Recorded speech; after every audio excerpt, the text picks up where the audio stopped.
Hello. So today I'm going to show you how to create this cool time traveling effect inside of Adobe After Effects using Element 3D.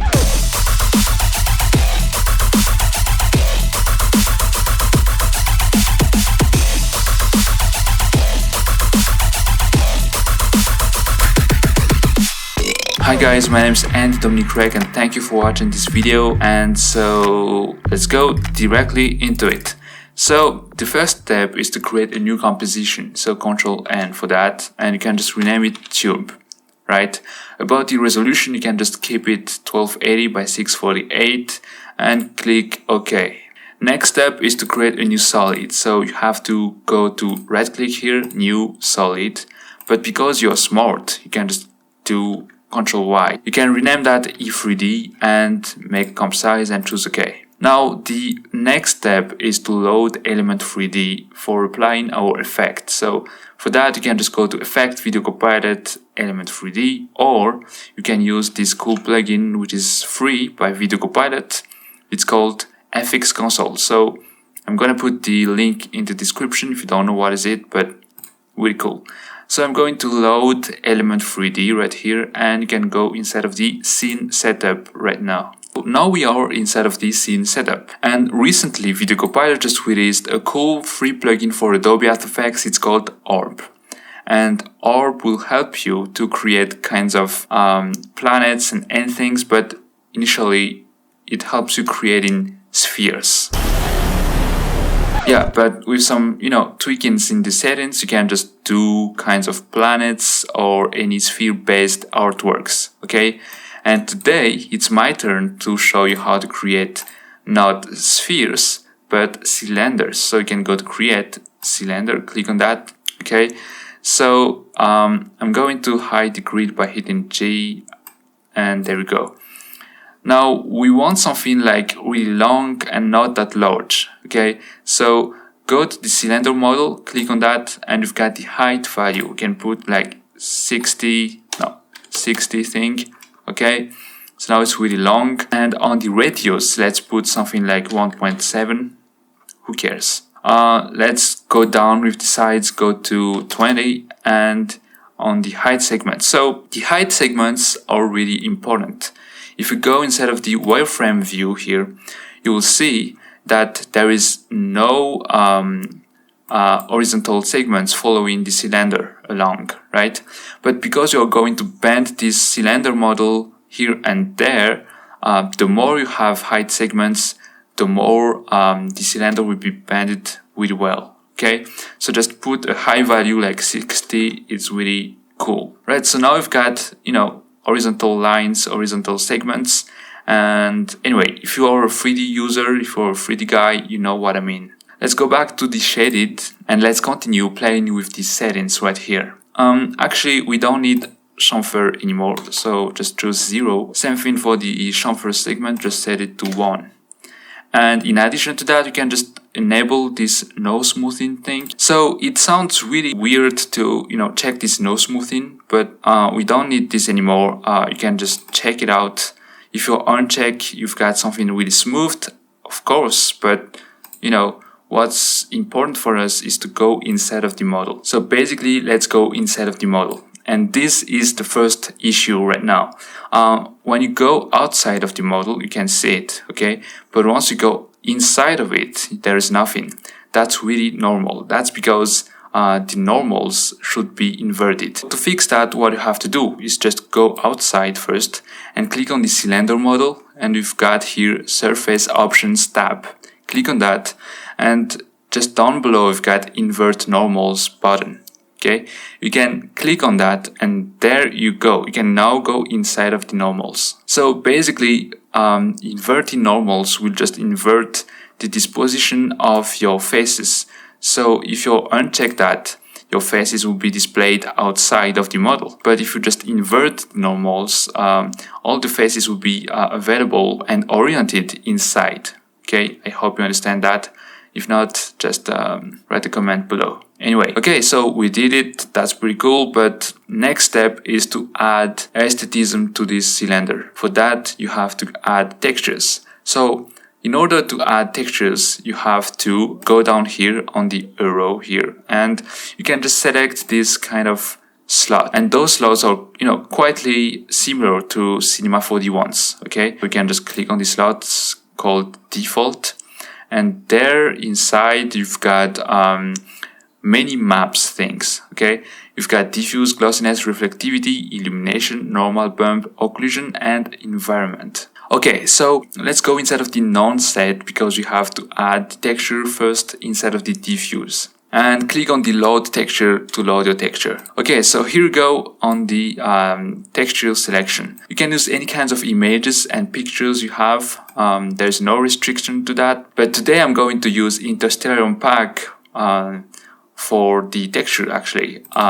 So Interstellar Unpack is part of my product called Cosmobox Bundle. So I'm not going to do some kinds of advertisement for that, but I will just put the link in the description and you can just check it out. And don't forget, it's 100% free. I know this is a part of the advertisement, but anyways. So you can go inside of the 2K and 5K assets, and next thing is to load the full frame abstract folder. You've got many choices that you can pick from, but you can just choose abstract number 4 and click on open. Right, so click on OK, and now you've got your texture applied to your model. But here is a problem right now. We've got this kind of shiny look here. We've got this weird white thing, and the model is too much shaded. Okay, in order to fix that, it's relatively easy. Click on the slot, the default slot here, and go down to the basic settings of this slot. Okay, so just follow me. First, we are going to disable glossiness, so put the value to 0, and in that way we just reduce the kind of edgy look of the cylinder. That's cool, but it's still really shiny. So to fix that, you can go down and we've got specular multiplier. You can just check that and put that to 0. Same thing for the environment multiplier. So it's pretty cool. We got rid of the white thing, but now we are in for another problem. It's the black thing here. The model becomes too much shaded. To fix that, it's really simple again. Just go up, you've got a diffuse map, right? You can right click on this map and just choose copy, and you can go down instead of the illumination, right click, paste. So yeah, we've got something here on the illumination slot, illumination map, okay, but there is nothing here. That's because we have to enable this illumination. Just go here, click on that. We've got the illumination tab, okay. So on the intensity, just bring this up to 100, for example. Okay, so now everything is okay. Your texture looks now, flat. But next issue now is this weird UV random glitch. I don't know how to call it. You can click on the cylinder model and just go in the UV mapping. Click on that.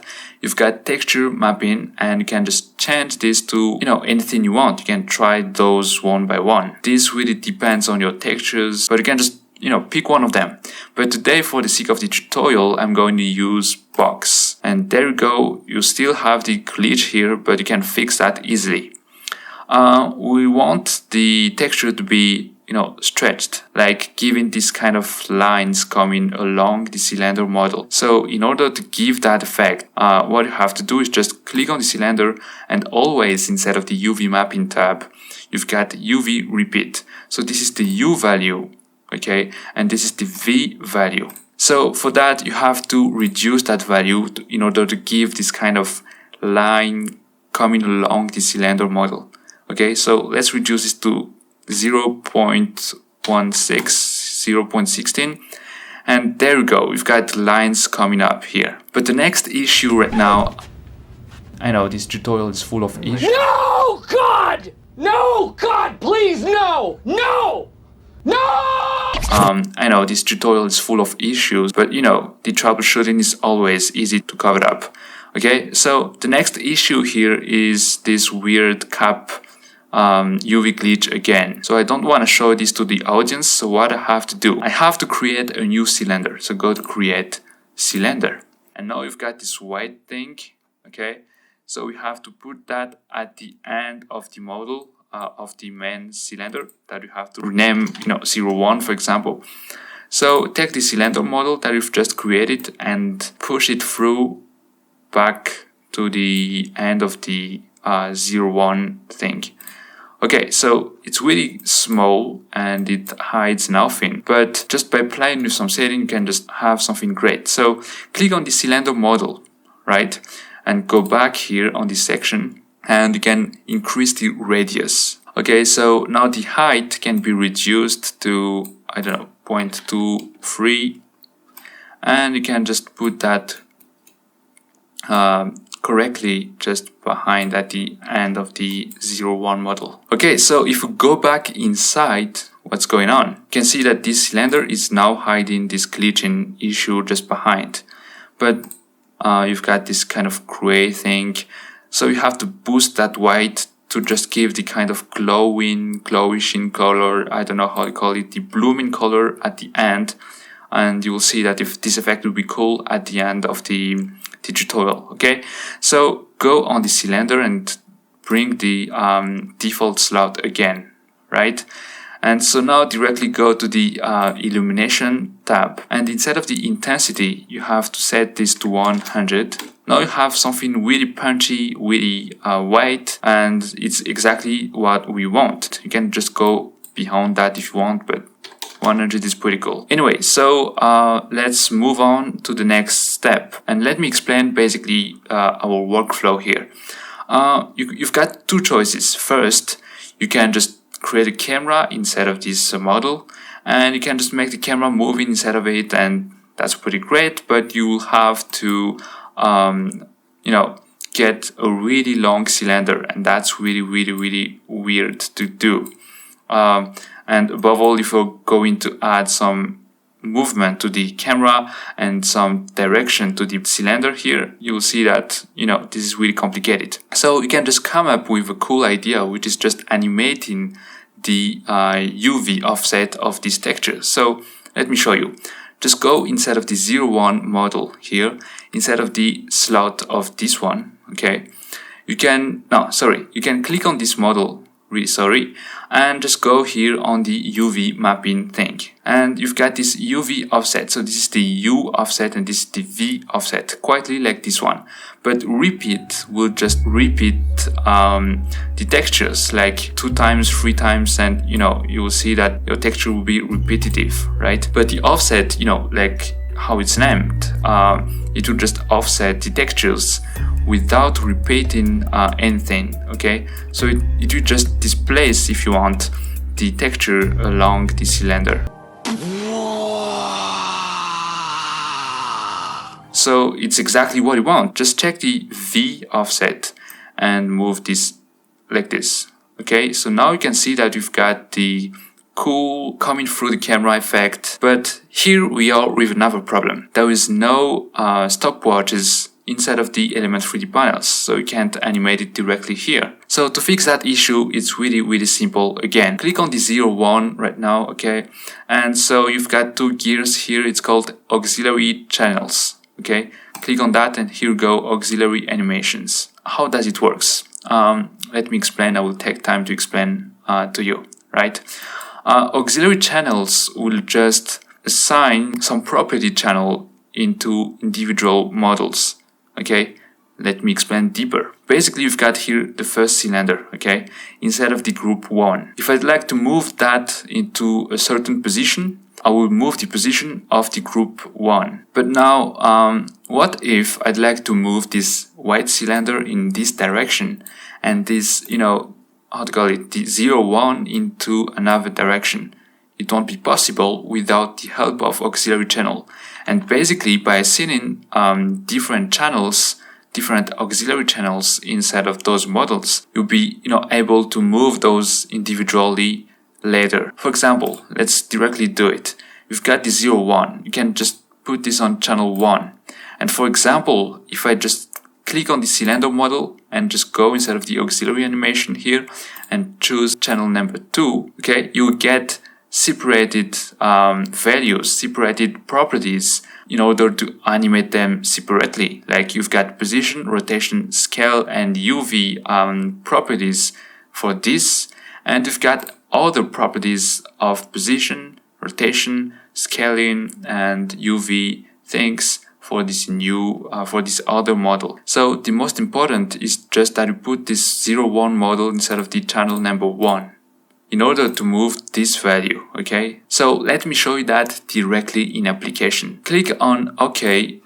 Okay, so let's create a new camera, Ctrl-Alt-Shift-C, and just make it 28 millimeters. We can change it later, but for now, just bring that camera. Hit on the C, and you can now position directly your camera inside of the model, like we did inside of the scene setup. Okay, so let's now talk again about auxiliary animations. Don't forget, we just assigned the tube, this 0,1 tube, inside of the group 1. And like I said, if you'd like to move this object separately, it's impossible because you will have to move directly the whole group. And there comes the auxiliary channel thing, okay? So because we assigned the 0,1 here inside of the channel 1 and this little white thing inside of the channel 2, you can now go inside of the group 1. You've got auxiliary channels options, click on that, and there you go, you've got all the 10 channels. Let's go inside of the channel 2, and don't forget channel 2 is related to this white thing. So if I move the position, as you can see, we can only move the white thing right here. And same thing for the first channel. So if I move this on the channel 1, as you can see, that the white thing is not moving, but you are moving only the 0,1 model. So we don't need rotation, we don't need the position, etc, etc. We just need this UV offset, okay? So those values are exactly the same values as those two. So let's go inside of the scene setup, like those two, okay? But here you can't animate them, right? Because there is no stopwatches, right? But if you click OK, you can move this, and remember that kind of animation, like a zoom animation. If you go inside of the scene setup right now, you can just check this and you will see that it will just do exactly the same thing. But here we'll be able to animate them. So really simple, just click on the stopwatch here and just move at the end of your timeline and just put a value like 150. So now you'll get a really fast thing going on through your eyes. But you know, this is not that immersive because the camera is fixed and you know, the cylinder is not moving that much. So in order to move this cylinder here and there, you have to apply what's called some deformers. So to find that, you have group 1, particle look, and go down here, we've got deform. So what's the main modifier that we're going to use is the band option right here, okay? You can just enable that band option, right? And just go down here and change the band axis to Y. So we are just now adding a value here. So add like this, and there we go, we've got another problem. So at this state, if you're moving this band option, you'll see that the entire model is moving, right? And we don't want that because it will be difficult for the camera to follow that bending thing. Let me show you directly. So go to the active camera, and for example, just place the camera right, I don't know, right here, like this, okay? So now we are going to apply some band angle. And you will see, there you go, banding options are going to destroy the camera. So you have to play with the camera and add a lot of keyframes to follow that bending thing. So to fix that, what you have to do is to just go down below here, you've got deform offset. And basically this will just offset the starting point of all of your deformers to a point that you just set, a new point that you just set, okay? So we've got here deform offset, and we've got 3 values like offset X, Y, and Z. What we need here is playing with the offset Y. And again, you can tweak all the settings here in order to see what's going on. So let's put a value like negative 0.7. As you can see, the entire model is moving. But right now, you can just go back to a little value like 35, okay, and go back inside of the active camera and reposition your camera right there. Go back again and reposition right inside of it. Just do it simply like this, okay. If you're just now rotating the band direction, you'll see that your camera is staying inside of the tube, because the starting point is not here right now, it's right here, okay. So if you just bend it, as you can see, nothing here is moving. So you can use this bend direction to move it like this. That's really great. Or you can just go inside of the origin. Okay, you've got 3 values: orientation, X, Y, and Z. And you can play pretty much with any kinds of things that you want, like X, Y, and Z axis. You'll see what's going on with you.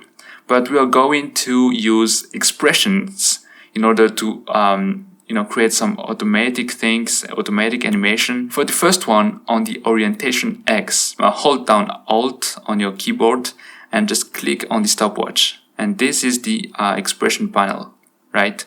You can type on this wiggle, parentheses, 1, comma, and for example, 105. And you can end parentheses. And in that way, your thing will be moving, automatically following this wiggle thing. So basically, 1 is the frequency and 105 is the amplitude. The more you add frequency, the more it will be changing direction. And so that's cool. You're just moving left and right. But the problem right now is we can't move up and down. So for that, you just have to add some values on the y-axis. So again, hold down Alt and just click on the stopwatch, and you can type time times 150. In that way, thanks to those 2 expressions, you'll be able to animate automatically the direction of the tube. It's like you're going up, down, left, and right. So at this stage, we can say that we are pretty much done with that effect. We have what we want. But let's go back inside of the scene setup, and I think I'm going to stretch it even more. So you can just tap 0.05. There we go, and choose OK. So now it will be more stretched. Okay, so that's pretty cool. We have some lines here, we have cool things. Okay, so we're pretty much done. Final stuff is to add, color correction. So let's create a new adjustment layer, Control Alt Y. And let's bring up the curves first. And so you can just boost the contrast, go down with this, and move down here like this, right? That's pretty cool. And you can just make everything like blue. So let's go to the red channel and just bring that and bring that as well. Take the blue one and just bring this up. So you can just take back the red. Here we go. So we've got blue thing, and that's good. You can create another adjustment layer and just take the glow effect. And so play with this and this. Just above this glow, you can add another curves adjustment and play with that settings. Basically, 1 eternity later. We're great. We've got this. I think that's too much. So let's go back to 2 and just 120. That's good. So let me show you how to change the look of your things. You can just change colors thanks to curves here, but you can just go back inside of the scene setup. And what you have to do inside of the slot in the 01, go to the diffuse again and just click on the abstract, and you can change it by other pictures that we have. Like, let's for example take the let's take this abstract number 7. Just okay. There we go. You can just copy it and just paste it inside of illumination. You can wait for it. There you go. So you got another look of the effect. Okay, so next option and final option, I think, is, you've got this bad line here. You see the cutting of your cylinder right here. So to hide that, let's add an option, let's add an effect called fog instead of Element 3D. So to see that effect, just go to render settings, click on that thing, and you've got fog. And you can enable that. And you can choose any kinds of color, like white, for example. Okay, so you can just play with the start distance and can push this away. So let's change the color and let's make it exponential, right? And boost it down. I can also just increase the opacity here. Alright, so that's cool. So I'm going to show you the last one tip for that effect. So let me show you a final tip for this tutorial, okay? Control A, so select everything and just do Control Shift C in order to pre-compose everything, just do 0, 1. Now you can just zoom a bit inside of the composition, so go to the scale property and just zoom it a bit. Why? Because you're just adding some wiggling thing. So for adding wiggling thing, what you have to do is just bring the position, add a keyframe there, go to the final thing and add another keyframe. Okay. Now select both keyframes and go to Window. You've got here Wiggler. Click on that. So with those two things selected, you can just set a frequency and a magnitude. It's quite like a wiggle expression, but this is simplified. Okay, so you've got frequency, let's do 10, and the magnitude, let's do, for example, 50. And if you apply that, you'll see the amount of the keyframes of the automatic keyframes applied. So now your thing is moving and is wiggling. I think this is too much. Let's reduce it quietly. There we go. Yeah, I always say the final tip, but this is actually the final one. You can see that it seems like you're too much close to the end of the tunnel. Okay, so to fix that, you can double click on your camera and just expand the angle of view. So let's just do it like this, for example.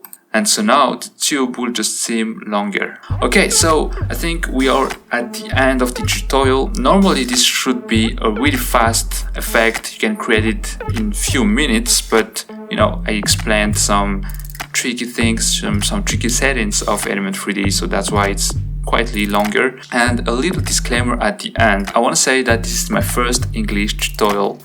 And so English is not my native language at all. Probably I made some, grammatical mistakes here and there, but please be gentle with me with that. I'm just trying to evolve my English every day.